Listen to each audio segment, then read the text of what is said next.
The Murders in the Rue Morgue by Edgar Allan Poe.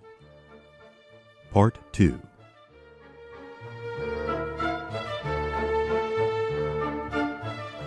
It was in Paris in the summer of 1840 that I met Auguste Dupin. Dupin was a strangely interesting young man with a busy, forceful mind. He seemed to look right through a person and uncover their deepest thoughts. Sometimes Dupin seemed to be not one, but two people. One who coldly put things together, and another who just as coldly took them apart. One morning, in the heat of the summer, Dupin showed me once again his special mental power. We read in the newspaper about a terrible killing. An old woman and her daughter, living alone in an old house in the Rue Morgue, had been killed in the middle of the night. The story in the paper went: Paris, July 7th, 1840. Early this morning, cries of terror were heard in the western part of the city.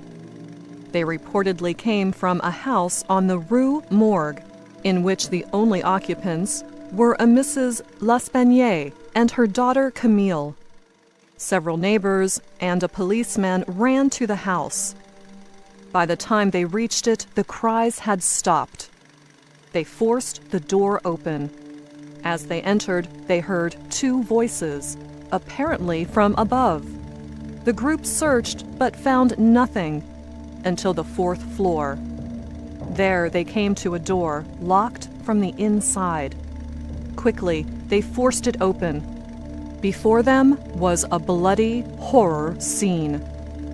The room was in total disorder, broken chairs and tables, and the mattress pulled from the bed. Blood was everywhere. On the walls, the floor, the bed. A sharp knife lay on the floor in a pool of blood. In front of the fireplace was a clump of long gray hair, also bloodied.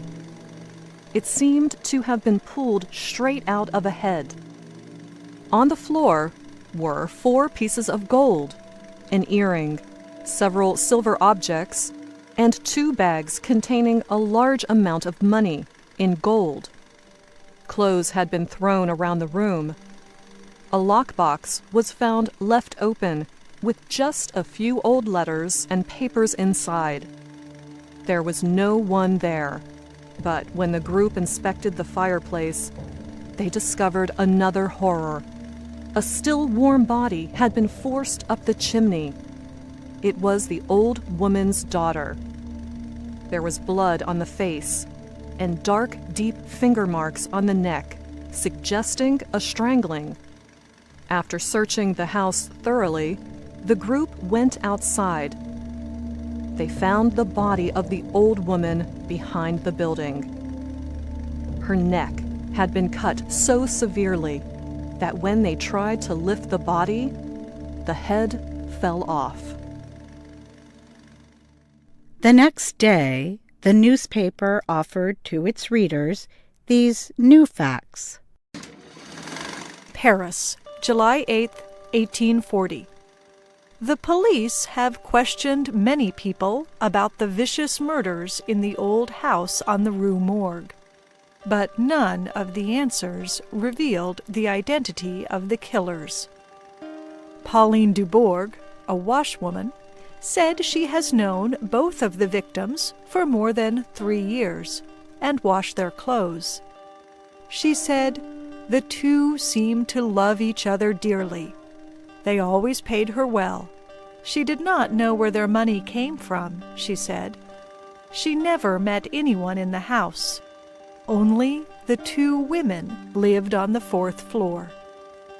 Pierre Moreau, a shopkeeper, said Mrs. L'Espanaye had bought food at his shop for almost 4 years. She owned the house and had lived in it for more than 6 years. He never saw anyone enter the door except the old lady and her daughter, and a doctor 8 or 10 times, perhaps.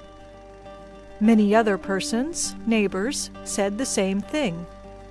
Almost no one ever went into the house. Mrs. L'Espanaye and her daughter were not often seen. Banker Jules Mignot said that Mrs. L'Espanaye had put money in his bank, beginning 8 years before. 3 days before the killings, she withdrew a large amount in gold. A man from the bank carried it to her house for her. Isidore Musée, a policeman, said that he was with the group that first entered the house.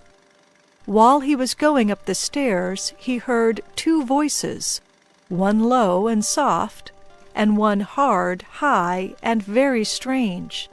The voice of someone who was surely not French, the voice of a foreigner, maybe Spanish. It was not a woman's voice, he said, although he could not understand what it said. But the other voice said softly in French, "My God." Alfonso Garcia, who is Spanish and lives on the Rue Morgue, says he entered the house but did not go up the stairs.